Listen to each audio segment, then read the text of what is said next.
Maybe அதில் ஒரு 1146 postings வந்து அவங்க வந்து அதிலிருந்து எடுத்து ரெகுலரைசேஷன் பண்ணலாம். அதாவது கெஸ்ட் லெக்சர்ஸ் வந்து ரெகுலர் பண்ணுறதுக்கான வாய்ப்புகள் இருக்குது. எதுக்கான ரீசன் அப்படிங்கிறத நம்ம அடுத்து பார்க்கலாம். அதுக்கப்புறம் பார்த்திங்கன்னா இந்த யூனிவர்சிட்டி காலேஜஸ், அதாவது வந்து இந்த கான்ஸ்டியூஷன் காலேஜ்னு சொல்லுவாங்க, யூனிவர்சிட்டியிலேருந்து டெவலப் பண்ண காலேஜஸ், அது இப்போ கவர்மெண்ட் காலேஜாக வந்து அண்டர்டேக் பண்ணிக்கிட்டாங்க. ஸோ அந்த மாதிரி சில காலேஜஸில் என்ன பண்ணி வச்சுருக்காங்கன்னா, பெர்மனன்ட் ஃபேக்கல்ட்டிஸ் வந்து அப்போ ஃபில் பண்ணிட்டாங்க நிறைய யூனிவர்சிட்டிஸில் வந்து. அவங்கள திருப்பி யூனிவர்சிட்டிக்கு ரீட்டைன் பண்ணும்போது யூனிவர்சிட்டியில் சில இடத்துல வேக்கன்சிஸ் இல்லாதனால அவங்கள வந்து ஸ்பெஷலைஸ்டாக வந்து அந்த கான்ஸ்டியூஷன் காலேஜுக்காக தான் அப்பாயின்ட் பண்ணாங்களே தவிர்த்து யூனிவர்சிட்டிக்காக பண்ணலை. ஸோ அதனால் நிறைய யூனிவர்சிட்டி என்ன பண்ண முடியலன்னா அவங்கள திருப்பி வந்து யூனிவர்சிட்டிக்கு வந்து எடுத்துக்க முடியாத ஒரு கண்டிஷனில் இருக்காங்க.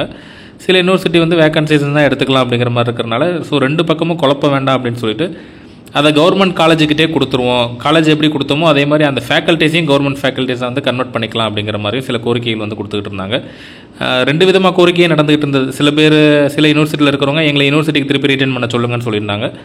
சில நபர்கள் வந்து இந்த ஃபேக்கல்ட்டிஸாக இருக்கவங்க, சில பேர் வந்து இல்லை எங்களை கவர்மெண்ட் காலேஜஸில் அப்படியே ரெகுலர் பண்ண வச்சுருங்க அப்படிங்கிற மாதிரி இருந்தாங்க. ஸோ அதில் வந்து ஒரு 146 பேர்கிட்ட இருக்காங்க. அதாவது இந்த பெரியார் யூனிவர்சிட்டி, அழகப்பா யூனிவர்சிட்டி, அதுக்கப்புறம் பாரதிதாசன் யூனிவர்சிட்டி, நிறைய யூனிவர்சிட்டியில் இருக்காங்க.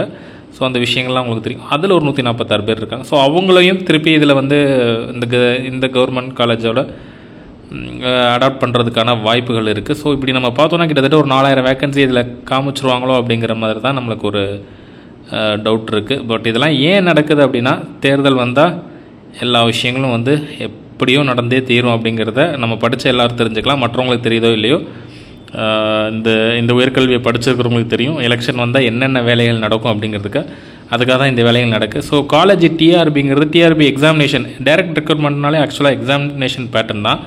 அது ஏதாவது ஒரு போர்டு மூலமாக தான் ரெக்ரூட் பண்ணுவாங்க.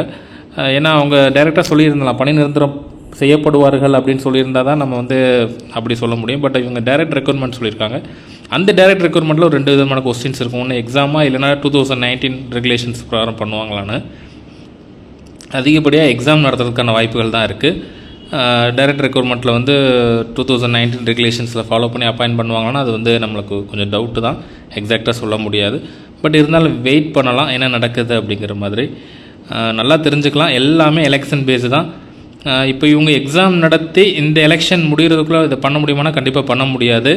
ஸோ அதுவும் அவங்களுக்கே தெரியும். ஸோ அதனால் என்ன பண்ணுவாங்க அப்படிங்கிறது நம்மளுக்கு கிளியரான ஒரு இன்ஃபர்மேஷன் வந்தால் தான் தெரியும். பட் வெயிட் பண்ணி பார்க்கலாம். பட் ஏதாவது ஒரு ப்ராசஸ் கண்டிப்பாக நடத்துவாங்க இது எலெக்ஷன் வரனால.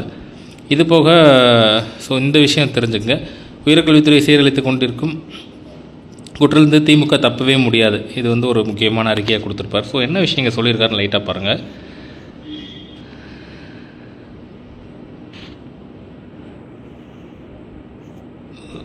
பார்த்தோம்னா, தமிழ்நாட்டில் உள்ள அரசு கலை மற்றும் அறிவியல் கல்லூரியில் 2708 உதவி பெருச படிப்புகள் நிரந்தரமாக நிரப்பப்படும் என்று உயர்கல்வித்துறை கோவிச்சலின் அறிவித்திருக்கிறார்.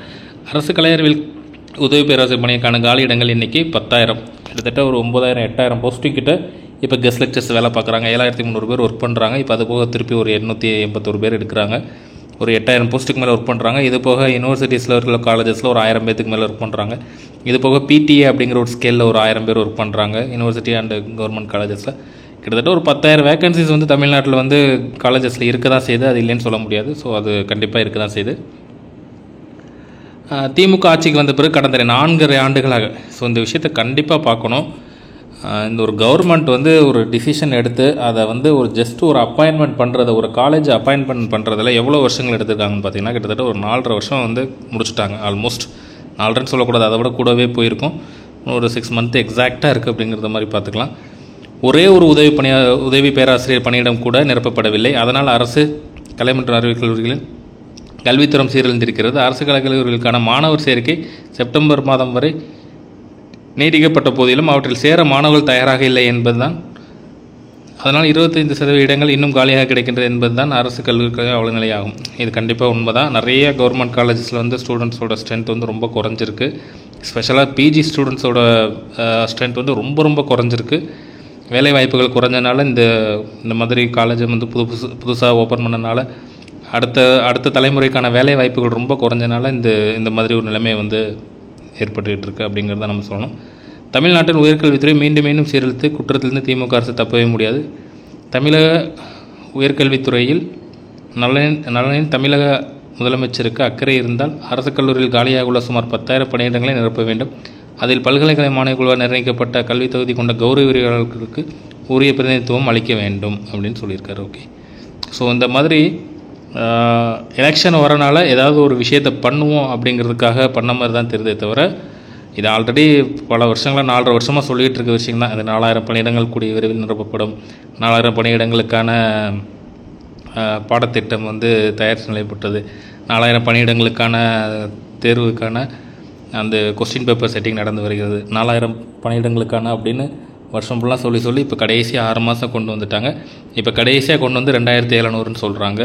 ஸோ அதில் என்ன விஷயங்கள் உள்ளே இருக்குது அப்படிங்கிறத நம்ம ஒரு அனலிட்டிக்கலாக தான் சொல்லியிருக்கோம். அதுதான் எக்ஸாக்டாக அப்படிங்கிறத நம்ம கொஞ்சம் ஃபைனல் பண்ணும்போது தான் தெரியும். பட் எனிவே எதுவாக இருந்தாலும் நம்ம சேனல் அப்டேட் பண்ணலாம், ஃபாலோ பண்ணிங்க. தேங்க்யூ.